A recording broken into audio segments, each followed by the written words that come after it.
Kamu tetap anak saya.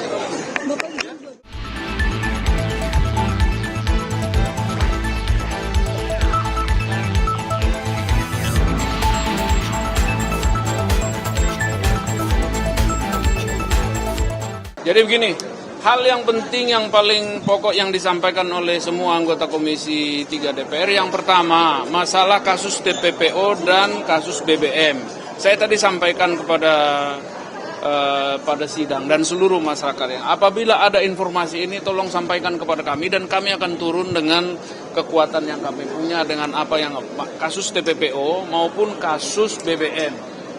Itu yang paling pokok tadi yang pertama. Itu yang kedua masalah proses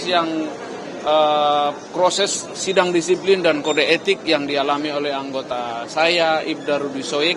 Itu masih ada tahap selanjutnya, yaitu tahap pembahasan yang saya lakukan, yaitu penunjukan terhadap hakim komisi, dan nanti hakim komisi akan mempertimbangkan selama saya 30 hari, hakim 30 hari untuk mempertimbangkan. Itu sesuai dengan aturan PP nomor 7 dan nomor 3 ya.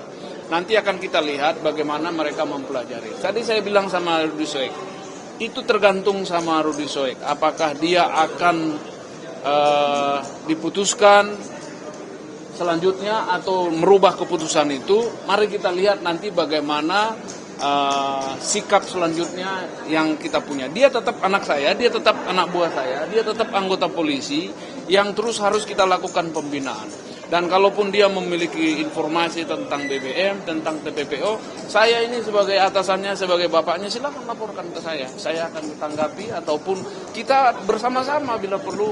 Ini yang paling penting, masyarakat bisa terlayani dengan baik dan kejahatan bisa kita eliminasi dengan baik. Artinya soal penimbunan BBM itu sebenarnya ada atau enggak, Pak? Nah itu yang perlu, kalau ada informasi, siapapun yang memberikan informasi kepada kami akan tindak lanjuti. Sudah, jadi untuk kasus-kasus BBM ada yang sudah kita tangani, ada yang sudah ditangani, ada informasi, ada 23 kasus selama ini yang sudah kita tangani dalam tahun sebelumnya.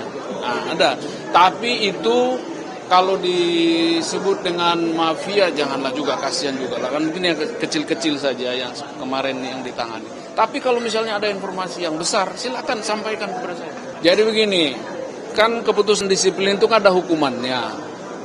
Dan hukuman-hukuman ini belum dilaksanakan.